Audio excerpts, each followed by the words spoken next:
너희 염려를 주께 맡기라. 이는 그가 너희를 돌보심이라. 인간의 생사회복을 주장하시는 하나님의 은혜를 감사드립니다. 지난 한 주 동안도 저희들을 세상에서 불꽃 같은 눈동자로 지켜주시고 주님의 은혜 속에서 어려움 없이 살다가 주님 앞에 나와서 진정과 신령으로 예배드림을 감사드립니다. 저희의 생활 가운데서 불편하고 불만을 가진 것이 아니라 항상 기뻐하며 다른 사람을 기쁘게 해줄 수 있도록 하게 하옵시고 매사에 주님의 도우심을 감사하면서 생활하는 저희들이 되게 주님께서 인도하여 주시옵소서. 전 지역의 폭우로 인하여 인명피해와 재산피해가 없게 하여 주시고 그들을 도와주는 손길에도 축복하여 주시옵소서. 코로나 바이러스 고통당하는 자들을 치유하여 주시고 수고하는 모든 의료진과 지도자들에게 힘과 지혜를 주시고 이 위기를 잘 헤쳐나갈 수 있도록 붙잡아 주셔서 더 이상 확진자가 없도록 주님께서 보살펴 주시옵소서. 모든 공동체가 주의 사랑 안에 하나 되게 하옵시고 낮은 곳에서 연약한 자들을 섬기며 주님의 사랑을 전하는 모든 기관들을 축복해 주시옵소서. 주님의 몸된 교회에 우리의 헌신과 희생으로 부흥 발전되게 도와 주시옵소서. 물질의 어려움을 겪고 있는 성도들을 기억하시고 주님께서 항상 함께 하셔서 어려움을 극복할 수 있는 능력과 지혜를 주시고 질병으로 인하여 고통 중에 성도가 있다면 친히 안수하셔서 치유하여 주시고 주님의 놀라운 기적을 이루어 주시옵소서. 해외에 있는 자녀나 객지에 있는 자녀 그리고 국무에 있는 자녀들을 주님께서 보살펴 주셔서 큰 어려움이 없도록 도와주시옵소서. 이 시간 주님의 말씀을 전하신 목사님을 축복하여 주시사 영육간에 강건하게 붙들어 주시어 성령으로 충만하게 하시옵소서. 하나님의 말씀 선포될 때에 저에게 은혜 받는 시간이 되게 하옵소서. 예배에 참석하지 못한 성도들을 주님께서 기억하여 주셔서 어디든지 무슨 일을 하든지 동일한 은혜 받게 하시고 이 시간 사탄의 역사 없게 하여 주시고 주의 성령이 저희들을 붙어 인도해 주시옵소서. 이 모든 말씀 예수님 이름으로 간절히 기도드립니다.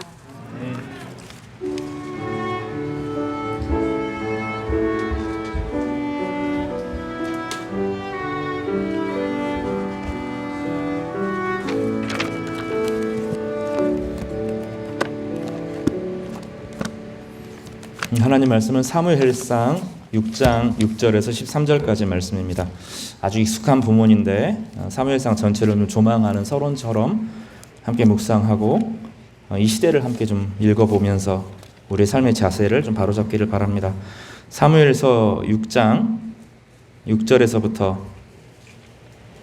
16장 6절에서부터 13절까지 말씀입니다. 저와 한 절씩 교독하시겠습니다. 오늘은 교독하겠습니다.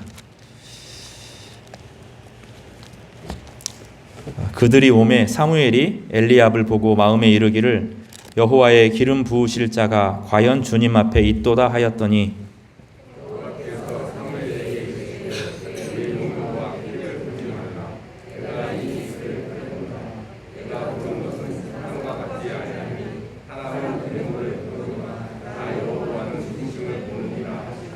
이새가 아비나답을 불러 사무엘 앞을 지나가게 하매 사무엘이 이르되 이도 여호와께서 택하지 아니하셨느니라 하니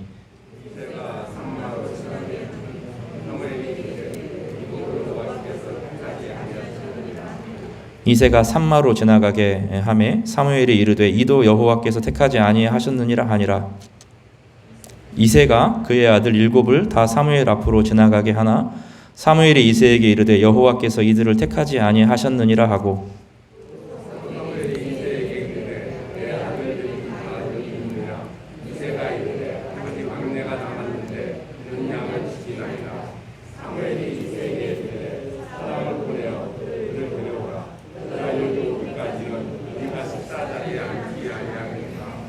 이에 사람을 보내어 그를 데려오매 그의 빛이 붉고 눈이 빼어나고 얼굴이 아름답더라. 여호와께서 이르시되 이가 크니 일어나 기름을 부으라 하시는지라. 사무엘이 기름 뿔병을 가져다 그의 형제 중에서 그에게 부었더니 이날 이후로 다윗이 여호와의 영에게 크게 감동되니라. 사무엘이 떠나서 라마로 가니라. 아멘. 한 주간 고생이 많으셨습니다. 여러분 얼굴을 보니 한 주간 고생한 흔적이 많이 보입니다. 비가 오고 마음이 우울해지고 또 코로나 소식이 들려오고 또 삶의 문제에서 여러 가지 시달리는 문제들 앞에서 얼마나 힘들었는지 여러분의 눈빛에서 읽을 수가 있습니다. 그래도 얼굴을 뵙고 또 함께 예배할 수 있음에 감사합니다. 예배 가운데 하나님께서 여러분을 위로하시고 새 힘을 주시기를 간절히 바랍니다. 지난번에 비가 한번 왔을 때 제가 제 아이랑 전주천에 한번 다녀왔습니다. 가끔 산책을 하는 길에 산책로가 찰랑찰랑 잠기는 것을 보면서 비가 많이 왔네? 그런 생각을 했습니다. 그런데 이번에 비가 많이 온 것을 보고 얼마나 비가 많이 왔나 하고 어제 전주천에 가보았습니다. 정말로 깜짝 놀랐습니다. 산책로가 아니라 다리 바로 앞에까지 찰랑찰랑 하는 것을 보았는데 평상시보다 1m 30cm가 더 그 물을 차 올랐다고 하는 이야기를 들었습니다. 어떤 다리 하나는 중간 다리 교각에 물이 계속 부딪히는 걸 보면서 야 저러다가 무너지면 어쩌나 이런 생각이 들었습니다. 비가 몇 시간 더 오면 저 다리들이 끊기고 저 완산구에 계시는 분들이 예배 드릴 수 있을까? 이런 생각도 저는 정말로 그런 생각을 했습니다. 물이 얼마나 거세게 덤벼드는지 큰일이구나 이런 생각을 했습니다. 몇 분과 통화를 했는데 어떤 지역에 이제 이사를 하셔서 거기서 50년째 지금 살고 있습니다. 전주 지역에 이쪽에 소양 쪽에 살고 계시는데 이런 비는 처음이라는 말씀도 나누었습니다. 2020년 대단한지요. 상상할 수 있었던 모든 악한 일들이 다 일어날 수 있다는 것을 우리는 보게 됩니다. 지난주에 레바논의 베이루트에서 폭발로 지난번에 기사를 볼 때는 100명 정도가 죽었다 그랬는데 어제 확인해 보니까 150명 정도가 사망을 했고 60명 정도가 실종됐다 하는 이야기를 들었습니다. 5,000명 정도가 심각한 부상에 처해 있습니다. 2020년에 코로나만 있는 게 아닙니다. 호주에서는 불이 나서 여러분 상상할 호주 전체가 불이 나가지고 전체가 다 타 죽을 뻔했습니다. 비가 안 왔으면 호주는 완전히 다 망했을 겁니다. 근데 하나님께서 비를 내려주셔서 구원을 받았습니다. 단 이틀 만의 폭우로 우리나라 남부지방이 초토화가 되었습니다. 3일 정도 폭우가 왔고 20명 넘게 사망자가 발생했고 이재민이 말할 수가 없습니다. 이런 비를 2달간 이런 비가 이 똑같은 홍수 라인이거든요. 이 비가 2달 넘게 중국에 내렸고 1달 넘게 일본의 규슈 지방을 중심으로 비가 내렸습니다. 하나님은 노아에게 다시는 물로 세상을 심판하시지 않겠다고 하셨지만 세상이 하나님을 대적하고 또 창조 질서를 어긋나고 나면 자연히 인간에게 호의적이지 않습니다. 여지 없습니다. 인간에게 호의적이지 않습니다. 십자군 전쟁을 일으켜서 하나님의 이름으로 사람들을 도륙하는 유럽 문명을 향하여서 하나님 흑사병으로 경고하셨고 또 이 시대에도 여전히 교만하여 높아진 것들을 향하여서 그들이 왕이 아님을 하나님께서 보여주시고 여전히 온 세상이 하나님께서 다스리시는 나라임을 가르쳐 주십니다. 쉽지 않은 세상에 살고 있고 코로나가 언제까지 지속될지 우리는 알 수 없습니다. 우리나라 이제 10명, 20명대라고 말하지만 옆에 있는 일본만 해도 하루에 1,500명씩 총 환자가 아니라 하루에 1,500명씩 늘어나고 있습니다. 미국은 통제가 불가능한 상태에 이르렀고 우리가 알지 못하는 남미에 친하지 않은 수많은 나라들은 거의 손을 놓고 있는 지경입니다. 이런 시기에 우리는 두 가지를 경계해야 합니다. 하나는 우울함과 두려움과 절망에 완전히 눌려서 아무런 목적 없이 뉴스 기사만 검색하면서 하루하루를 그냥 허비하는 것입니다. 주님께서는 지난주 말씀하신 것처럼 상한 갈대를 꺾지도 꺼져가는 심지를 끄지 않으신다고 약속하셨습니다. 희망과 소망은 절대로 사라지지 않습니다. 바울은 믿음과 소망, 사랑은 항상 있을 것이라고 말씀하셨고 절대로 소망을 잃어버려서는 안 된다. 이건 하나님께서 주시는 것이라고 말씀하셨고 그 어려움의 시대에 사랑으로 살아야 된다고 우리에게 가르쳐 주었습니다. 그래서 절대로 소망을 잃어버리거나 내 인생이 끝났거나 이러면 안 됩니다. 또 그리스도인들에게 삶이 아무리 어려운 상황이 돌아와도, 몸이 너무 아파도, 경제적으로 너무 심각한 어려움을 당해도, 또 인간 관계 가운데 내 마음이 무너지는 절망의 순간을 경험해도 그 감정을 믿으면 안 됩니다. 주님께서 우리에게 믿음과 소망과 사랑은 항상 주시는 것이라고, 항상 있을 것이라고 약속하셨다는 소망을 그 말씀을 붙잡고 일어서면 하나님께서 어느 순간 그 모든 어려움들이 지나가게 하시는 순간들을 경험하게 될 것입니다. 그래서 두려워하지 않아야 됩니다. 우리 가운데 두려움이 스물스물 우리를 지배하고 점점점 다가오는 것은 사실이지만, 또 그 두려움을 주님 앞에 솔직하게 고백하고 아뢰일 때 하나님이 다시 한번 새로운 마음과 환경을 조성하여 주시는 것이 틀림없습니다. 그래서 이 위기의 시대에 절망하면 안 되고 무너지면 안 되는 것입니다. 그러나 또 다른 방식으로 살면 안 됩니다. 다른 하나는 훨씬 더 위험한 것인데, 영적으로 무감각해지는 것입니다. 어려움을 봐도 그냥 일상으로 어려움으로 보는 것입니다. 코로나가 지속되어지고 전주 지역에 그렇게 크게 일어나지 않으니까 어느 순간 잠깐 긴장하고 넘어가는 것이지, 우리에게 영적인 교훈을 하나도 주지 못하고 무감각해지는, 이거 진짜 위험한 것입니다. 훨씬 위험합니다. 어려움을 겪는 한 개인이나 공동체는 그 시대를 통해서, 그 어려움을 통해서 무엇인가를 반드시 배워야 합니다.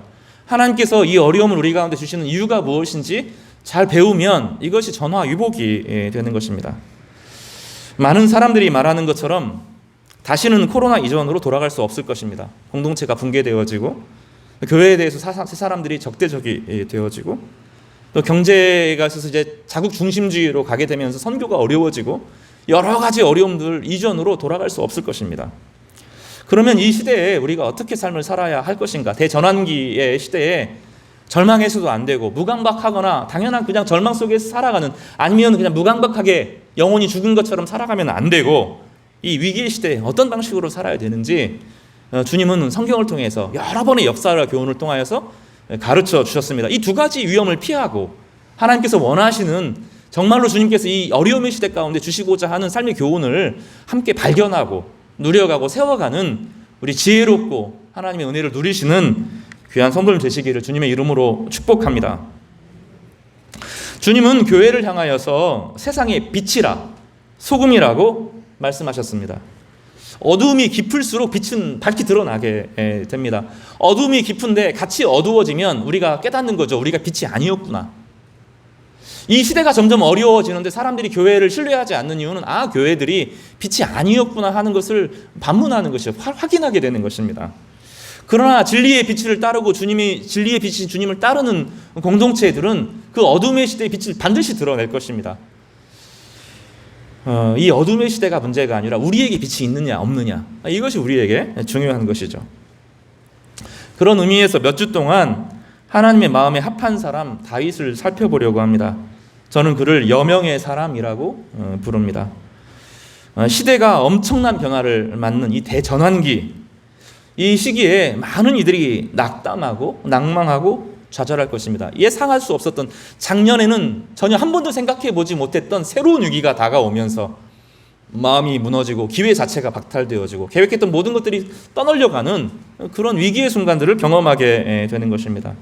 이 상황에서 어떤 이는 절망할 것이고, 어떤 이는 삶에 떠밀릴 것이고, 인생을 계획하고 말씀으로 도전하는 것이 아니라 그저 삶이 주는 방향에서 휘청휘청거리는 그런 삶을 경험할 것입니다. 어떤 이는 기회를 찾기도 합니다. 이 위기의 시대에, IMF 시대에 위기가 닥쳤을 때 어떤 사람은 그 기회에 오히려 삶의 기회를 삼는 사람도 있었습니다. 근데 우리는 이 모든 방법을 다 피해야 할 것입니다. 낙오하지도 절망하지도, 어떤 삶의 우연한 기회를 잡는 것도 아니고 하나님께 이끌리는 삶을 살아갈 수 있기를 바랍니다. 이번이 우리에게 기회가 되기를 바라요. 여러분 개개인에게, 저희 교회에게도 하나님께 이끌림 받아서 살아가는 삶이 무엇인지를 확인하고 그걸 붙들 수 있는 지혜가 있기를 바랍니다. 사랑하는 성도 여러분, 제가 바라기는 이 시대의 엄청난 전환기, 다시는 돌아갈 수 없는 이 엄청난 전환기에 이 전환기가 오히려 하나님께서 우리를 부르시는 기회가 될 수도 있고, 하나님께서 우리 성도 한 사람 한 사람을 하나님의 뜻으로 이끌어 갈 수 있는 그 강력한 이끌림이 나타나는 시기이기도 한 것을 기억하고 그 부르심을 따라 아름답고 풍성한 삶을 누릴 수 있기를 바랍니다. 제가 지난주부터 지난주 묵상을 하면서 교회 문제를 또 이 시대의 문제를 가지고 깊이 기도하면서 영적인 아버지가 되는 비전, 저희 성화교회가 성화교회 성도들이 겨우 챙겨줘서 막 살아가는 것이 아니라 개개인의 삶도 영적인 아비로 일어서는, 또 저희 교회도 영적인 아버지가 되는 그런 비전이 있으면 참 좋겠다, 그런 마음들을 가졌습니다. 오늘 새벽 말씀을 묵상하는데 그 표현이 고스란히 있는 것을 보고 너무 깜짝 놀랐습니다. 하나님께서 엘리야김이라고 하는 사람, 히스기야 시대 때 그 정치 관료로서 돈을 국고를 관리하는 사람에게 네가 영적인 아비가 될 것이다, 단단한 벽에 박힌 목처럼 한 시대를 책임지는 사람이 될 것이다 하는 말씀을 들으면서 이것이야말로 하나님께서 우리 교회 가운데 하시는 말씀이겠구나, 그런 생각들을 갖게 되었습니다. 성도 여러분, 이 시기에 영적인 아비가 되는 그런 소망을 우리 모두 함께 품어갈 수 있는 그런 은혜가 있기를 바랍니다. 다윗의 시대는 오늘 본문에 보면, 오늘 본문을 잠깐 소개하고 다윗의 시대 전체를 좀 조망하겠습니다. 오늘 본문에 보면 사울이 하나님 말씀을 청중하는 것보다 보여주기식 신앙을 하고 사람들의 마음을 끌어가려고 힘을 쓰려고 할 때 하나님은 그러면 안 된다고, 여호와의 말씀을 청중하는 것이 번제보다 낫다고, 진짜 예배는 하나님께 경배하고 하나님의 음성을 듣는 것이라고, 하나님의 목소리를 청중하고 순종하고 따라가는 것이라고 요구하셨어요. 그리고 네가 나를 버렸다고, 나를 버렸으니 여호와의 말씀을 버렸기 때문에 나도 너를 버렸다라고 하는 무서운 말씀을 하십니다. 하나님 말씀을 버리고 하나님 말씀을 소홀히 여길 때 하나님은 그를 소홀히 여긴다고 아주 무서운 진노의 말씀을 하셨습니다. 그리고 나서 하나님은 사무엘을 통하여서 하나님께서 예비한 한 사람이 주어져 있는데 그 사람을 찾아가라고, 그리고 그 사람에게 찾아가서 기름을 부어서 왕으로 삼으라고 하는 중대한 명령을, 소임을 맡기셨습니다. 그리고 사무엘은 다윗의 집에 찾아가고 그 하나님께서 원하시는 사람이 누군지를 찾아서 기름을 붓는 장면이 이제 오늘 이야기입니다. 그 놀라운 것은 너무나 뛰어나 보이는 아름다운 용모를 가지고 힘이 좋고 멋있어 보이는 하나님의 사람처럼 보이는 사람들이 많았다는 것입니다. 근데 하나님께서는 다 거절하시고 거기 있지도 않는 사람, 거기 지금 준비도 거기 나와서 막 자격을 갖추려고 하는 그런 사람이 아니고 저 멀리에서 양을 치고 있는 다윗을 기다리셔서 그에게 기름을 부으셔서 왕 삼는 이야기가 나오고 있습니다. 오늘 본문은 조급해하지 말라는 겁니다. 다른 사람들이 막 경쟁하고 치열하게 막 준비하고 뭔가 막 그 세상에 주는 그 안에서 막 그 경쟁하면서 거기에 이기려고 막 몸부림칠 때 하나님의 때는 다르게 있다는 겁니다. 하나님은 그 한 사람이 준비될 때까지 충분히 기다리실 준비가 되어 있어서 사람이 하나님 뜻을 기다리는 것이 아니라 하나님이 사람을 기다리는 초유의 사태가 벌어지고 있는 거죠. 우리가 하나님 앞에 준비되어지면 우리 한 사람 한 사람이 하나님 앞에 지금 말씀을 사모하는 사람으로, 경외하는 사람으로, 여호와의 말씀을 경외하는 것을 힘삼는 사람이 되면 하나님이 기다려주십니다. 기다려주시고 그에게 예비된 길들을 열어주시는 장면이 이제 오늘 말씀입니다. 우리는 동시에 이 사무엘 오늘 말씀과 더불어서 이사야의 시대를 새벽 말씀마다 묵상하고 있습니다. 이사야 시대에 똑같은 전환기였습니다. 이 사무엘의 시대도 영적인 전환기, 그 앞에 사사기 얘기를 오늘 좀 할 텐데, 사사기 시대가 완전히 무너진, 나라의 근간이 무너지는, 영적인 근간이 무너지고 공동체성이 무너지고 서로 분열하고 싸우는 아무 소망이 없는 시대에 이 사무엘과 다윗을 통해서 새로운 여명이 열렸다면, 이사야 시대는 이사야도 있었고 히스기야도 있었고 오늘 엘리야김도 있었고 미가도 있었고 저 북이스라엘은 호세아도 있었고 그 엄청난 영적인 자산이 있었음에도 불구하고 므낫세의 시대를 거쳐서 또 요시아의 세 아들의 시체를 거쳐서 무너져 버리고 맙니다. 이 전환기입니다. 그러니까 저는 그렇게 보는 거예요. 이 시대가 우리 교회뿐만 아니라 이 대한민국뿐만 아니라 전 시대를 향하여서 하나님께서 이 전환기를 어떻게 보낼 것인지, 이 영적 전환기고 시대적 전환기 가운데 어떤 방식으로 다 나름대로 생존을 모색하고 있거든요. 중국도 생존을 모색하고 일본도 생존을 모색하고 우리나라도 생존을 모색하고 있는 이 어려운 시대입니다. 진짜로 어려운 시대에 살고 있는데 어떤 길을 걸어갈 것이냐, 이 므낫세의 길로, 나중에 아하스와 므낫세의 길로 걸어갈 것이냐, 아니면 다시 처음부터 시작하면서 사무엘의 시대, 다윗의 시대를 걸어갈 것이냐, 주님께서 우리 가운데 저는 진지하게 물어본다고 생각합니다. 기회가 있었습니다. 둘 다 똑같이 기회가 있었습니다. 그런데 한 시대는 기회를 잃어버렸고 한 시대는 기회를 잡았습니다. 우리에게 하나님께서 물어보십니다. 이 어려움의 시기에 기회를 잡을 것인지, 하나님과 함께 동행하는 보이지 않지만 오래된 새 길을 걸어갈 것인지, 아니면 남들이 가는 길로 가면서 그냥 불안과 두려움에 사로잡혀 있다가 인생을 잃어버릴 것인지, 주님께서 물어보시는 것입니다. 딛고 일어서시기를 바랍니다. 주님의 말씀을 딛고 일어서면 일어서십니다. 주님의 말씀은 반석이어서 우리가 딱 딛고 일어서면 무너지지 않는 기반이 딱 서게 될 것입니다. 외부의 힘을 의지하는 것이 아니라 하나님 말씀을 사모하면 하나님은 하나님의 백성을 눈동자처럼 지키시겠다고 약속하셨습니다. 그 은혜를 오늘 말씀을 통해서 함께 누리시기를 간절히 바랍니다. 오늘 첫 번째로 좀 전체적으로 조망을 할 건데 사사기 시대 전체로 좀 간단하게 조망을 좀 하겠습니다. 사사기 시대에 여호수아를 통하여서 가나안 땅에 이스라엘 백성들이 입성하게 되었습니다. 길갈을 거쳐와서 수치를 물러가게 하는 엄청난 역할을 통해서 여호수아와 함께 요단강을 건너서 이스라엘 땅에 가나안 땅에 이스라엘 백성들이 진입을 하는 영적인 승리를 얻었습니다. 거기서 우상을 몰아내면서 이스라엘 12지파는 각각 흩어져서 자신에게 주어진 하나님의 분깃을 믿음으로 차지했습니다. 저절로 떠먹여주지 않고 믿음으로 도전하면 찾았습니다. 이에서 여호수아의 특징은 그냥 주는 게 아닙니다. 믿음으로 도전할 때만 주어졌습니다. 하나님의 백성의 삶이 그냥 저절로 모든 것이 이루어지는 것이 아닙니다. 떠먹여주지 않습니다. 떠먹여주는 방식이 아니라 믿음으로 반응하면, 말씀에 순종하면 삶이 열리게 되고 난공불락의 성들이 무너지게 되는, 인생에서 불가능한 그 악이라고 하는 세력들이 물러가는 엄청난 일들을 경험하게 되었습니다. 믿음은 반드시 열매를 맺습니다. 믿음으로 하나님 말씀을 경외하면 반드시 열매를 맺습니다. 성경의 위대한 약속 중에 약속입니다. 절대로 돌아갈 수 없습니다. 믿음으로 도전하면 반드시 열매를 맺고 여호수아 시대 때 불가능한 일들을 이루게 되었습니다. 여호수아 시절 이후로 온니엘과 같은 사사가 하나님과 동행하면서 이스라엘 백성들을 영적인 승리로 이끌었습니다. 그 후에 드보라와 같은 여성 사자가 등장하면서 여자의 몫이 얼마나 큰지 알게 되었고, 하나님 말씀을 깊이 연구하고 경외하는 사람이 나중에 얼마나 탁월한 지도력을 발휘하는지도 이스라엘 백성들은 보았습니다. 남녀노소 이게 중요한 게 아니라 누구든지 하나님 말씀을 의지하고 일어서면 하나님께서 남자 여자 나이 상관없이 그를 일으켜 세워서 그를 통하여 구원자가 되는 엄청난 일들을 보여주셨습니다.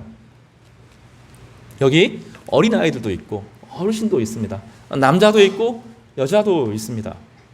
누구든지 상관없습니다. 누구든지 하나님 말씀을 경외하고 그 말씀에 자신의 삶을 걸면 하나님께서 반드시 길을 여십니다. 그 혼자만의 삶을 이끄시는 것이 아니라 그를 통하여서 다른 모든 사람들이 함께 구원을 얻는 믿음의 길을 여십니다. 여러분, 남녀 고아가 상관없습니다. 사사기는 그걸 보여줍니다. 드보라 여성이 그 위대한 역할을 감당하면서 하나님의 엄청난 일들을 이스라엘 백성들을 구원의 길로 이끌었습니다.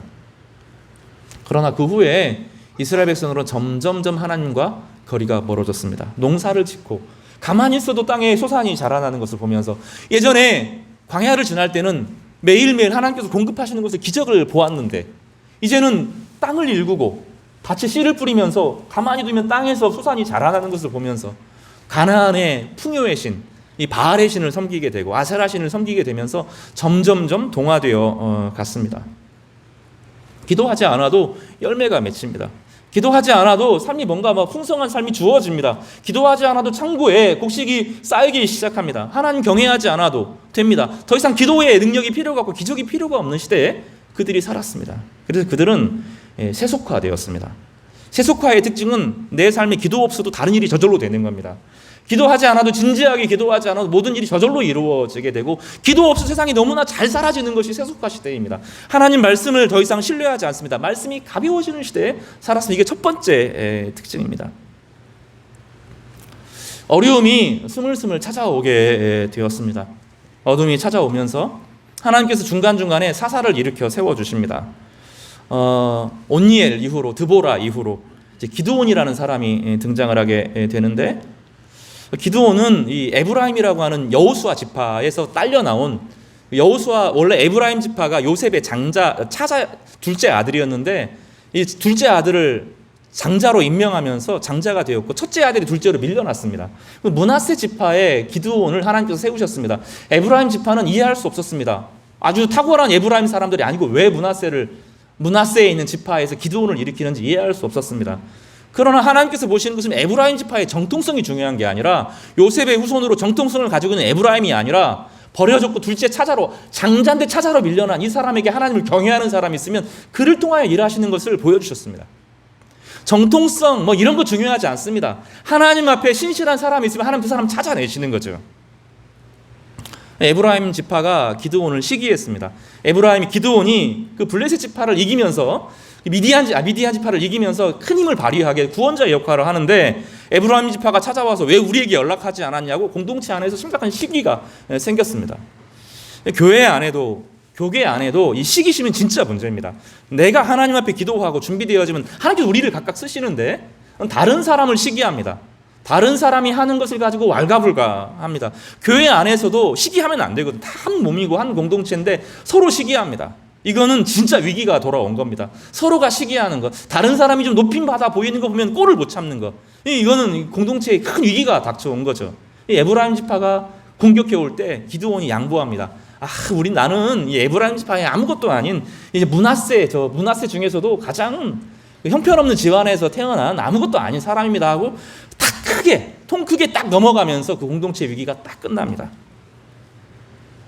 근데 에브라임 지파가 힘을 가지고 있었고, 우리식으로 말하면 교회 오랫동안 섬겼던 사람인데, 이 안에 이제 입다라는 사람이 또 등장하거든요. 입다는 또 누구냐면 이 에브라임 지파 말고 이 므낫세 지파에서 갈라져 나오는 떨거지 중에 한 지파였습니다. 거기서 버려진 창녀의 아들과 결혼한 이 길르앗에게서 나온 정말로 떨거지 중에 떨거지, 가장 낮은 사람 중에 한 명이었습니다. 하나님은 이스라엘 전체에 유명한 사람들 두지 않고 그 입다를 통하여서 이스라엘을 건지시고 구원하는 엄청난 사역을 일구어내셨습니다.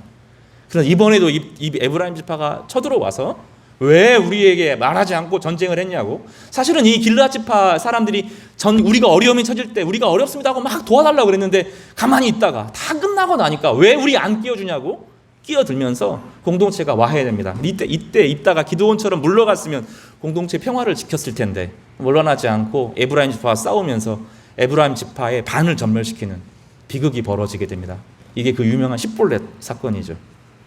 공동체가 점점점 하나님과 거리가 멀어지면서 하나님 말씀을 경외하고 공동체 안에 있는 하나님의 사랑이 사라지게 되니까 조그마한 것 갖고 시기하고, 사람들의 것을 갖고 질투하고, 또 자기는 아무것도 안 하고 물러서고, 이런 방식의 공동체 이상한 모습이 갖춰지게 되었습니다. 나중에 삼손이 등장을 하는데, 삼손 때는 그래도 기드온 때는 우리 하나님의 뜻을 위해서 일어서 보자 하니까 사람들이 모여서 함께 주의회를 감당했고, 입다 때는 전체는 모이지 않았지만 자기 주변에 있는 길르앗 지파들이 함께 모여서 그 역할들을 감당해 주었는데, 삼손은 우리 하나님의 일을 해보자, 이 어려움의 시대에서 우리 건져보자, 목소리 높여 외쳐도 아무도 반응하지 않았습니다. 삼손은 외롭게 싸웠습니다. 아주 외롭게 어렵게 사역을 했고, 그는 나중에 보면 자기 동족에게 잡혀가지고 자기 종족이 그를 포로로 삼아서 블레셋에 넘기게 팔려가게 되는 그런 비극을 경험했습니다. 저는 예전에 삼손을 이해할 수가 없었습니다. 이 사람이 육체적으로 되게 약하고 정서적으로 약점이 많은 사람이고, 또 이 결혼 생활이나 또 이런 여러 관계 가운데 성적으로 좀 이렇게 깨끗하지 못한 부분이 분명히 있는 것 같거든요. 근데 하나님은 삼손을 너무 귀하게 여기시는 거예요. 왜냐하면 아무도 하나님을 의식하지 않고 모든 걸 합리적으로만 생각하고 기도하지 않고 예배하지 않고 하나님을 떠난 시대에 홀로 고군분투하는 삼손을 하나님께서 너무나 안타깝게 여기셨고 그를 귀하게 여기셨던 것입니다. 나중에 삼손이 장렬한 순교를 통하여서 블레셋을 이기게 되는 일들이 벌어지게 되는데, 그래도 이스라엘은 블레셋을 이긴 것이 아니라 늘 겨우 작은 전투에서만 승리할 수 있게 되었던 것입니다. 이게 두 번째 문제죠. 영적인 공동체의 붕괴입니다. 세속화가 일어나면서 사람들이 모여있는 게 공동체가 아니거든요. 교회 성도들이 함께 모여서 밥 먹는 게 공동체가 아니거든요. 함께 말씀을 나누고 기도하고 이 시대를 위해서 짊어지고 서로의 그 영적인 문제들을 나누면서 주님의 은혜를 끌어안으면서 거기서 위로가 나타나고 진리의 은혜가 풍성해야 되는데 다 따로따로 굴고 말씀을 중심으로 모이지 않는 이 영적인 공동체가 붕괴되는 상황이 두 번째 이 이스라엘 공동체의 문제였습니다. 세 번째는 말씀이 시시해졌습니다. 그것을 사사기 전체를 사무엘상 3장 1절에서 말하는데, 여호와의 말씀이 희귀하여 이상이 흔히 보이지 않더라. 말씀이 희귀하여 이상이 흔히 보이지 않더라. 하나님 말씀이 들려지면 새로운 상상력이 터져 나오거든요. 하나님 말씀은 우리 가운데 새로운 생각과 새로운 계시를 비전을 만들어내거든요. 여기서 이상은 비전입니다. 비전. 하나님의 백성들이 하나님 말씀 앞에서 비전이 없으면 세상에 떠널려가게 되는 건 당연한 거예요. 도전하고 개척하면서 새 생명의 역사를 만드는 과정은 늘 어려운 일이거든요. 저절로 이루어지는 것이 아니라 늘 어려운 일이에요. 새로운 일들을 만들어내고 새로운 창조의 일을 만드는 것은 대단히 어려운 일입니다. 어떤 힘으로 버티냐면 가치의 힘으로 버티거든요. 흑인이 막 노예 생활을 하게 될 때 마틴 루터 킹 주니어 이 사람이 등장하면서 모든 인간은 하나님의 평등하다 이거 하나뿐 붙잡고 도전하니까 길이 열리게 됐거든요. 지금도 여전히 갈 길이 멀지만 평등의 가치가 오게 되는 거예요. 우리나라 독립하는 것에서도 조선시대로 돌아가는 것이 아니라 그 하나님의 백성들이 자유와 평등과 박애의 정신을 따라서 대한민국을 이루려고 하는 그 비전과 이상을 얼마나 어렵지만 그 이상을 따라 저희가 오고 있는 거거든요. 근데 하나님 말씀을 듣는 것을 소중하게 여기지 않고 시시하게 여깁니다. 말씀 어렵고 재미없고 따분하고 졸리고 들어봤자 내 삶에 적용 안 되는 것 같고 그러니 말씀이 시시하고 말씀을 연구해야 되는데 설교만 듣고 이러면 안 되고 개인적으로 묵상하고 연구하면서 그 말씀의 깊이로 다가가면서 보석을 찾아내는 것들을 사람들이 하지 않습니다. 그래서 말씀이 우스워져요. 시시해져요. 자신의 인생에서 공동체 전체에서 말씀이 가벼워져요. 이 말씀은 나의 삶에 상관없는 말씀이 되었던 것입니다. 그러니 하나님께서 주신 삶의 목표, 내 인생의 계획은 있어요. 내가 어떤 집을 사고 어떤 차를 사고 어떤 걸 해야 되겠다. 내 자녀는 이런 계획은 있는데 하나님 안에서 내가 어떻게 성장해야 되겠다. 사랑의 은사를, 믿음의 은사를, 또 열정의 은사를, 누구를 어떻게 돕고 내 인생의 끝이 하나님 앞에 어떻게 사용되어야 될 것이라 이 비전에 대해서 고민하지도 기도하지도 않아요. 내 인생의 기도 제목이 내가 어떻게 잘 되느니 거기 하나에 다 매여 있고 말씀 자체가 상실되어 버리는 그 위험한 시대에 도달하게 되었던 것입니다. 하나님 말씀은 가볍지 않습니다. 말씀은 비전을 일으켜요. 이 계시는 비전을 만들어내요. 이 비전이 우리를 이끌어가고 어려움을 돌파할 수 있는 강력한 힘을 주는데 말씀이 시시해지면 사람도 시시해지게 되는 거예요. 하나님의 백성은 다른 사람하고 달라요. 우리가 아무리 마스터 플랜 세우고 아무리 좋은 사람 인력을 만들고 막 해도 안 돼요. 하나님 백성은 말씀이 계시가 되고 계시가 이상이 되고 비전을 따라 움직일 때 사람이 움직이게 되는데 그것이 상실되어지는 그 불행한 시기를 겪게 된 것입니다. 그 결과로 네 번째로는 하나님의 영광이 떠났습니다. 사무엘상 앞에 모든 것의 결말로 내전과 분열과 아픔 모든 것이 다 결과적으로 나오면 이가봇의 은혜, 이가봇이라고 하는 비극이 발생하는데 법궤를 가지고도 법궤에는 하나님의 말씀을 상징하는 율법과 모세의 토라가 기록된 율법과 모세의 쌍난 지팡이와 또 하나님께서 광야 생활에서 이끌어 주신 만나가 있었는데 그것을 가지고 전쟁을 해도 블레셋을 이기지 못했어요. 합리성을 이기지 못해요. 블레셋은 다른 지파들하고 좀 달라요. 그리스 사람들이고 이 사람들은 합리적인 사람들이에요. 물론 그 사람들도 우상을 섬겼지만 그들을 움직이는 방식은 합리성이에요. 그러니까 하나님 백성이 하나님 말씀에 온전히 헌신하지 못한 미신적이 되는데 이 미신적인 것을 가지고는 세상에 있는 합리성을 이길 수가 없는 거예요. 그래서 이가봇, 그 비참한 시대, 하나님의 영광이 떠난 시대를 경험하게 됩니다. 그 결과로 무엇이 나타납니까? 백전백패합니다. 싸우면 다 집니다. 이 세속화의 시대에 싸우면 다 져요. 한 번을 이기지 못합니다. 이것이 이스라엘의 위기였습니다. 사랑하는 성도 여러분, 우리가 그 길을 걸어가지 않았으면 좋겠어요. 영적인 공동체가 회복되기를 바랍니다. 기도로 모여야 돼요. 말씀을 연구해야 돼요. 함께 모여서 주님 말씀 가르쳐달라고 해야 돼요. 같이 모여서 깊이 묵상해야 돼요. 그러면 하나님께서 우리의 어두운 시야가 확 열리면서 내 안이 시대를 바라보게 이해하게 하고 계시를 하나님께서 우리 가운데 주셔서 보여요. 그리고 비전이 생겨요. 내가 여기에 인생을 한번 걸어보면 좋겠다. 개인적으로도 가정적으로도 교회적으로도 시대적으로도 이 비전이 생겨요. 일제시대의 그 험악한 시대를 이 비전으로 이겼어요. 말씀과 비전으로 이겼어요. 그래서 일제시대 때 경험한 것은 하나님은 출애굽을 통해서 노예 생활을 원치 않으시고 하나님은 그 압제당한 사람들을 건지시는 분이시다. 이거 하나 믿고 예수 그리스도를 의지하여서 그 어둠의 시대를 교회들이 돌파했던 거예요. 비전이 이기는, 상황이 이기는 것이 아니라 비전으로 이겼어요. 말씀이 이 계시가 비전을 만들게 되는 것입니다. 성도 여러분, 이런 은혜가 있기를 바랍니다. 우리가 다시 말씀으로 돌아가면 하나님 말씀을 딱 붙잡고 소중히 여기기 시작하면 하나님께서 보여주실 것입니다. 그리고 비전을 보여주실 거예요. 이 상황을 해석할 뿐만 아니라 하나님의 비전으로 이 문제를 이끌어 가 주실 거라고 믿습니다. 이 대전환기 시대에 이거를 택하느냐 아니면 외부의 힘으로 끌어들여서 이것을 이기려고 하느냐 아주 중요한 문제가 대두되는데 하나님의 백성들은 하나님의 백성의 길이 따로 있는 겁니다. 이 길을 우리 저희 교회가 함께 걸어갈 수 있기를 주님의 이름으로 간절히 부탁드립니다. 그 후에 사무엘이 등장합니다. 한나와 사무엘의 시대가 도래하는데 하나님이 이 사무엘상을 보면 누가 하나님의 백성이냐를 계속 제울절하세요. 사무엘이냐 이 엘리의 두 제사장 홈리와 비느하스냐를 비교하시고 그 절에 한나냐 또 한나의 대적자냐 계속 비교하시면 나중에 다윗과 이 사울을 비교하시면서 도대체 하나님께서 찾으는 사람이 누구시냐를 계속 물어보는 방식으로 사무엘상 전체를 기록하고 있습니다.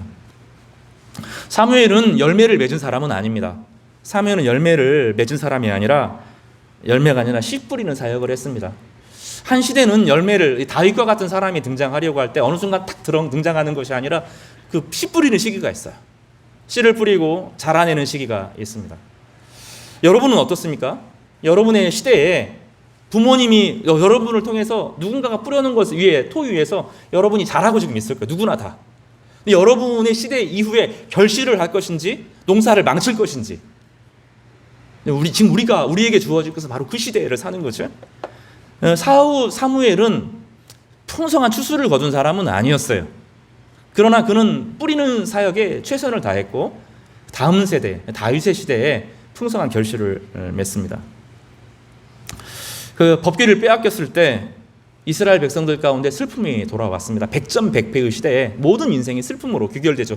무엇을 해도 슬픔으로 귀결되어지는 시대가 사무엘상 1장, 2장 그리고 3장에서부터 쭉 시작되는 그 이야기가 슬픔의 시대를 표현하고 법궤는 블레셋에 뺏겼고 이스라엘 백성들은 신을 빼앗긴 사람들로 신이 없는 민족으로 하나님께 버려진 민족으로 그렇게 살았던 것입니다. 네, 하나님은 법궤가 돌아오도록 스스로 이스라엘 백성이 아니라 스스로 법궤가 혼자 돌아오도록 하시고 그 가운데서 이스라엘 백성들로 하여금 일어나도록 하셨습니다. 그때 사무엘이 미스바의 사람들을 불러 모으고 우리가 여호와께 돌아오려거든 전심으로 돌아오라고 말씀했습니다. 따라서 해볼까? 여호와께 돌아오려거든 전심으로 돌아오라. 전심으로 돌아오라. 그리고 우상을 버리고 전심으로 돌아오라. 그리고 하나님 말씀을 경외하도록 요청합니다. 그리고 그때 이스라엘 백성들이 울고 옵니다.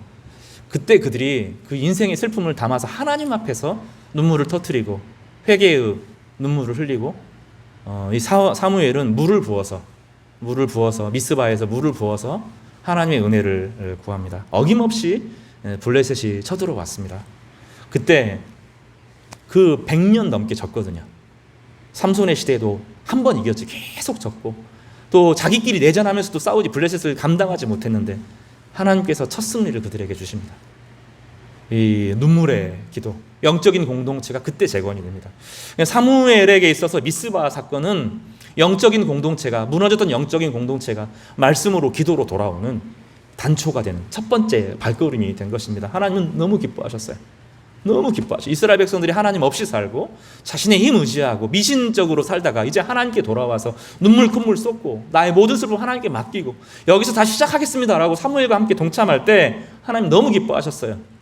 그리고 전쟁에서 이기게 하십니다. 이기게 그들의 힘이 아니라 하나님께서 도우셔서 기적적인 승리를 경험하게 되는데 그때 뭐라고 고백하죠? 따라서 해볼까요? 에베네셀의 하나님 여기까지 우리를 도우셨다. 따라서 해볼까요? 여기까지 우리를 도우셨다.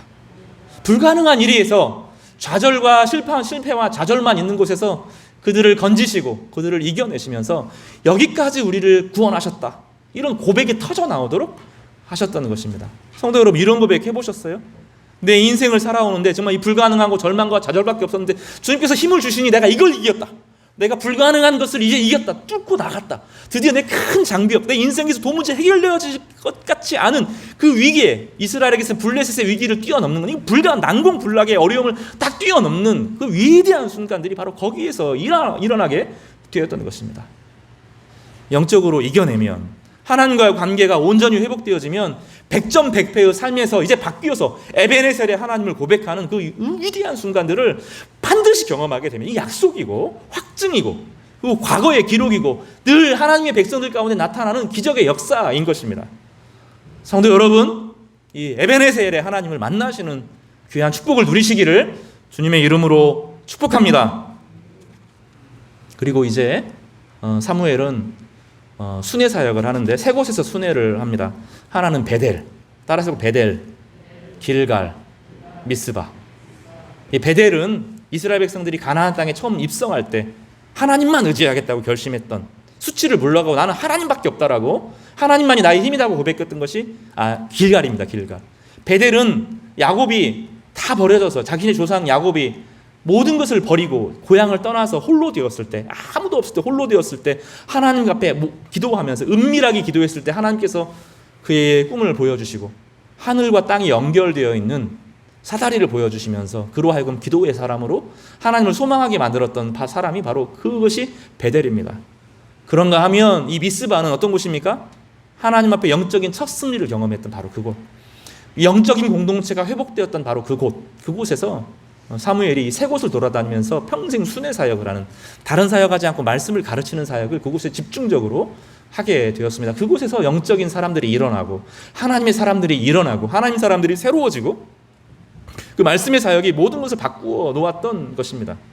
우리 모두 다 베델의 순간들이 있지 않아요? 그 깊은 병 속에 있을 때, 아니 경제적인 큰 어려움이 있을 때 하나님이 이번만 나를 도와주시면 하나님 내가 회복하겠습니다. 그런 순간 있지 않아요? 베델로 돌아가야 되는 거예요. 내 인생의 순간에서 사람들을 그토록 의지하다가 도무지 안 될 때 하나님 한 번 딱 의지하고 승리해 보신 적 없으세요? 그때로 돌아가야 된다는 거예요. 그 오래된 길로 돌아가야 된다는, 그러면 하나님께서 새로운 길을 열어주신다는 거예요. 영적인 공동체의 회복을 위해서 몸부림치면서 다 자기 중심적일 때 하나님의 백성들을 모으고 전화하고 신방하고 같이 기도하고 중보하고 다른 사람을 함께 모으는 그 미스바의 시절로 돌아오기를 하나님은 간절히 바라면서 사무엘은 이 새 도시를 순방하면서 이스라엘 백성들이 그 신앙의 뿌리로 돌아올 수 있도록, 오래된 길로 돌아올 수 있도록 요청했던 것입니다. 신앙은 다른 길이 없습니다. 신앙은 예수님 한 분밖에 없고 그 오래된 2000년 전에 죽으신 십자가의 길, 그 안에서 하나님이 우리를 만나셨던 그 길로 돌아가서 우리의 죄를 토해내고 우리의 연약함을 하나님 앞에 드러내고 우리의 죄를 하나님 앞에 부정하고 하나님께서 나에게 다스려 주시기를 원하는 주님을 주인 삼고 주님과 함께 세상을 살아가는 이 예수 그리스도의 길, 성령의 길, 이 오래된 길 외에는 교회는 새로워질 수 있는 길이 없어요. 수많은 전략과 방식과 많은 건 나오지만 우리를 살아나게 하고 회복시킬 것은 이 오래된 길밖에 없는 거예요. 사무엘이 오래된 옛길을 걸어갔던 것처럼, 올해 그 옛길을 걸어갈 때 새로운 역사가 일어났던 것처럼 교회도 다른 게 아니에요. 사람 의지하지 않고 하나님 말씀 의지하면서 예수 그리스도 십자가를 딱 붙들면 새로운 생명을 하나님께서 어김없이 부어주시는 거예요. 이 코로나 시대는 이 코로나 시대를 극복하는 방법도 수많은 전략과 방법에 그 국가가 할 일, 다 의사들이 할 일이 있지만 우리가 할 것은 영적인 부흥을 일으키는 거예요. 영적인 공동체를 회복하는 거예요. 모여서 식사도 같이 하시고, 그것만 하지 말고 같이 모여서 기도도 하시고 함께 말씀도 묵상하고 이번 주에 하나의 주셨던 은혜들을 좀 함께 나누고 그들의 삶의 문제들을 떠안고 함께 기도하면서 영적인 공동체를 이루어가는 거예요. 이것이 아비의 복이라고요. 나 혼자만 겨우겨우 살아가는 것이 아니라 서로를 돌보는 영적인 아비의 길을 걸어갈 때 하나님께서는 그 공동체에 임하시고 좌정하셔서 새로운 길을 우리 가운데 보여주시는데, 생각지도 않았던 길들이 보이게 되고 생각지도 않은 삶의 방식이 보이게 되고 전혀 나와 상관없던 사람들이 나와 함께 동역하게 되고 함께 꿈을 꾸고 함께 비전을 나누어 가면서 한 발짝 한 발짝 열매를 맺게 되는데, 뿌리고 자라고 열매를 맺는 방식으로 어느 순간 탁 이게 아니라 뿌리는 사람이 자라고 자라는 사람이 열매를 맺는 방식으로 하나님의 은혜가 주어지는 것입니다. 어떤 분들은 지금 인생에서 씨앗을 뿌려야 될 단계가 있을지도 모르겠어요. 어떤 분은 그분 밭을 열심히 기용해야 되겠죠. 어떤 사람은 자신의 삶을 잘 가꾸어서 이제는 세워야 될 사람이 있을 겁니다. 어떤 분들은 다음 세대에게 물려줘야 될 사람들이 있을지도 모르겠어요.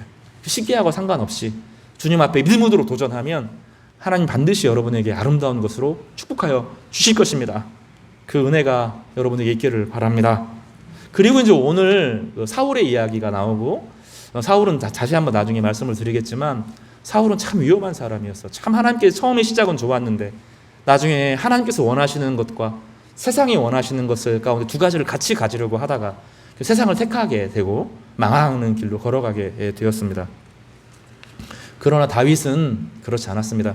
오늘 본문 잠깐만 좀 보면 하나님의 사람이 사람을 찾으려고, 왕을 세울 사람을 찾으려고 그곳에 내려갔습니다. 그런데 다윗이 없어요.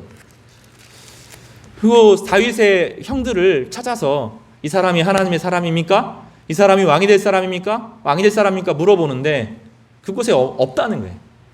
우리는 그곳에 있는 사람을 쓰잖아요. 내가 여기 있습니다, 나를 써주십시오 하고 국회의원도 뭐 정치인들도 경제인들도 다 내가 여기 있다고 말하잖아요. 근데 하나님의 백성은 좀 다른 길이, 하나님께서 준비될 때까지, 하나님 찾으실 때까지 기다리죠. 그게 위로가 되기를 바라요, 여러분에게. 우리가 하나님 앞에 말씀으로 준비되어지고 하나님을 정말로 사랑하면 하나님은 예외 없이 찾으십니다. 예외 없이 그 사람을 발견해내십니다. 저는 오늘 본문을 묵상하면서 제일 좋았던 게 다윗을 기다리는 거예요. 보통 사람이 하나님 기다려야 되지 않아요? 하나님 뜻이 이루어지기를 기다리고 하나님의 뜻을 늘 기다리는 것 같은데, 오늘 본문에 보면 사람이 하나님을 기다리는 것이 아니라 하나님이 기다리고 있어요. 다윗이 올 때까지, 사무엘을 통하여서 다윗이 올 때까지 계속 기다리죠. 다윗이 오고 나서야 하나님의 사람이 여기였구나, 그의 기름을 부으시고 비로소 식사의 자리에 참여하는 은혜를 경험해요. 여러분, 조급해하지 마시기를 바랍니다. 삶의 길이 열리지 않는 것처럼 보이고 답답하고 두렵고, 지금 이게 열려야 되고 지금 이게 돼야 되고 이게 막 빨리빨리 진행이 돼야 되고 내 계획대로 막 움직여야 되는데 그게 안 된다고 조급해하지 마시기 바랍니다. 하나님이 우리를 기다리시는 거예요. 우리가 중요한 것은 말씀에 깊이 뿌리를 내리는 거예요. 난 세상의 흐름에 맞춰 사는 것이 아니라 깊이 뿌리를 내리면서 기다리시길 바랍니다. 오늘 어떤 결과가 나오는지 한번 볼까요? 12절을 함께 보겠습니다. 16장 12절을 같이 읽겠습니다. 사무엘상 16장 12절 읽을까요? 시작. 이에 사람을 보내어 그를 데려오매 그의 빛이 붉고 눈이 빼어나고 얼굴이 아름답더라. 여호와께서 이르시되 이가 그니 일어나 기름을 부으라 하시는지라. 여기 보면 다윗을 묘사할 때 얼굴이 붉었다 이렇게 표현을 하는데요. 원래 이제 저희 동양인들은 사실은 팔레스타인 유대인들도 유럽으로 다 보지는 않지만 그쪽 계열이거든요. 사실은 우리하고 좀 성격이 달라서 우리는 얼굴이 타면 어떻게 돼요? 새카맣게 되죠. 근데 백인들은, 그쪽의 사람들은 얼굴이 새카맣게 타는 게 아니라 붉어져요. 햇빛을 봐면 붉어져요. 그러니까 다윗이 어떤 사람인 것을 알 수 있어요? 양떼를 치면서 낮잠 잔 사람이 아니라 햇볕에 노출되면서 늘 양떼를 지킨다고 얼굴이 붉은 사람인 거죠. 또 급하게 온다고 막 붉어졌을 거예요. 눈이 빼어나고, 눈이 빼어나다는 것은 성경에서 눈이 예쁘다는 말은 아닙니다. 특히 그 야곱이 이야기할 때 눈이 빼어난 야곱의 두 아들 결혼한 상대들 중에서 레아와 라헬이 있는데 레아는 눈이 좋지 않다 그런 면인데, 눈이 좋지 않다는 것은 멀리 못 본다는 뜻이에요. 눈이 좋다는 것은 양떼를 보면서 몽골 사람들 생각하면 좋죠. 시력이 대단히 좋잖아요. 빨리 것까지 보는 거죠. 그러니까 얼마나 집중해서 그 양떼를 보는지를 볼 수가 있어요. 눈이 빼어나다는 건 그런 것입니다. 여기 아름답다 하는 것은 창세기 1장에 나오는 보시기에 좋았다라 그 말입니다. 이것은 하나님과의 관계를 설명해요. 오늘 본문에 보면 그의 삶의 자세가 얼마나 열심히였는지를 보여주고, 또 그가 얼마나 성실했는지, 자신의 일에 얼마나 헌신했는지를 보여주고, 그리고 하나님과의 관계가 여기 아름답다 하는 것은 외모를 말하는 것이 아니라 하나님과의 관계를, 하나님의 말씀에 늘 순종하면서 나타나는 삶의 자신감과 겸손함을 함께 갖춘, 이 겸손함과 온유함을 함께 갖추는 그 삶의 모습을 드러날 때 이 아름답다라는 단어를 쓰는 것입니다. 그래서 여호와께서 이르시되 이가 그니 뭐라고 불러요? 앉아서 이렇게 하는 게 아니라 높이 서서 맞으라고 말해요. 일어나서 기름을 부으라. 아주 정중하게 하나님의 왕으로 그를 대우하라고 요청을 하면서, 자기보다 나이가 훨씬 어린, 경험도 없고 지금 아무것도 세상에 알려지지 않는 다윗을 찾아내서 사무엘이 벌떡 일어나서 그에게 기름을 붓는 엄청난 일이 벌어지고 있는 것입니다. 우리 인생은 우리를 불안하게 합니다. 삶은 우리를 흔들어냅니다. 이 코로나의 시대, 대홍수의 시대, 이 호주에서 대산불의 시대, 이런 엄청난 전쟁의 시기, 이 다음 시대에 어떤 일이 일어날지 모르잖아요. 우리는 이제 보았잖아요. 어떤 악한 일이 더 일어날 수 있을지 상상하지 못했던 모든 일이 일어나는 그 불안의 시대에 하나님의 계획이 있으시다고요. 하나님의 백성들이 준비되어지면, 하나님 백성이 하나님 말씀을 깊이 사모하고 상고하고 자신의 말씀을 준비하면 하나님이 그가 준비될 때까지 기다리신다는 거예요. 그가 드러날 때까지. 그리고 역사의 무대에 그를 세우실 때 하나님이 그 한 사람을 통하여 세상의 역사의 그 어둠을 확 바꾸셔서 전혀 다른 길로 걸어갈 수 있도록 만들어 주시는 것입니다. 말씀 정리하겠습니다. 우리 같이 성경을 한 절 읽겠습니다. 요한복음 4장 23절을 찾아보겠습니다.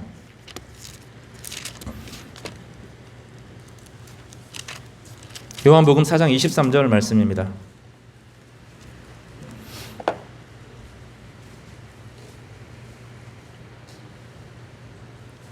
같이 읽어볼까요? 시작. 아버지께 참되게 예배하는 자들은 영과 진리로 예배할 때가 오나니 곧 이때라. 아버지께서는 자기에게 이렇게 예배하는 자들을 찾으시느니라. 하나님 예배하는 자를 찾으십니다. 그냥 찾는 게 저기 있구나 이게 아니에요. 찾아가시고 만나시고 일어서서 맞아주시고 그를 통하여 어두운 시대를 이끌어가도록, 어두운 시대에 빛이 되도록 만들어주시는 것입니다. 사랑하는 성도 여러분, 그래서 예배가 중요합니다. 이 예배를 통해서 영적인 공동체를 이루고 소그룹 모임들과 여러 모임들을 통해서 기도 모임을 이루면서 영적인 공동체의 비전을 함께 품어가시기를 바랍니다. 그러면 하나님께서 우리를 통해서 길을 반드시 여실 것입니다. 그 은혜를 누리시는 저와 여러분 되시기를 주님의 이름으로 축복합니다. 기도드리겠습니다. 자비하시고 거룩하신 하나님 아버지, 당신께 예배하는 자들을 귀히 여기시고 반드시 찾아내셔서 그에게 하나님의 소임을 맡기시고 영적인 아비가 되게 하시며 하나님의 구원을 이루시는 것을 알게 하셔서 감사합니다. 저희 성화교회 온 성도들이 이 영적인 아비가 되는 복을 누릴 수 있도록 도와주시옵소서. 아브라함이 만국의 아비로 그를 세우셨던 것처럼 엘리야김을 유다와 예루살렘의 영적인 아비가 되게 하셨던 것처럼 하나님, 저희 성도들이 성화교회의 영적인 아비가 되게 하여 주시고 이 시대의 영적인 아비가 되게 하여 주시옵소서. 하나님께서 다윗을 찾아내시고 그를 하나님 백성 삼으셨습니다. 그 전에는 아무도 다윗의 존재를 알지 못했습니다. 그러나 하나님께 경배하고 하나님께 예배하고 하나님께 소망을 두는 이 한 사람을 주께서 반드시 찾아내시고 그를 통하여 세상에 빛이 되게 하셨던 하나님, 우리 한 사람 한 사람이 조급해하거나 두려워하지 말게 하시고 오늘 주님의 말씀을 의지하고 주님과 동행하며 주님의 백성으로 자라날 수 있는 은혜를 누리게 하여 주시옵소서. 코로나의 시대가 끝나지 않았고 대홍수의 시대, 또 이후에 어떤 어려움과 위기가 다가올지 모르겠습니다. 하나님, 그러나 이 세속화의 위기, 영적인 공동체의 붕괴, 하나님의 영광이 떠나는 이 시대가 아니라 새로운 시대를 잉태해내는 성도들이 되게 하여 주시옵소서.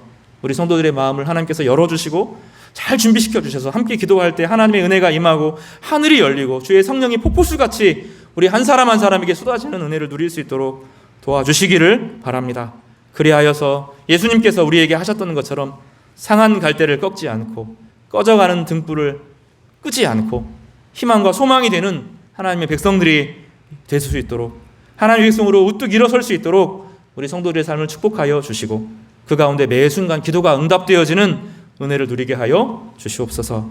우리를 구원하시고 구속하시는 예수님의 이름으로 기도드렸습니다. 아멘.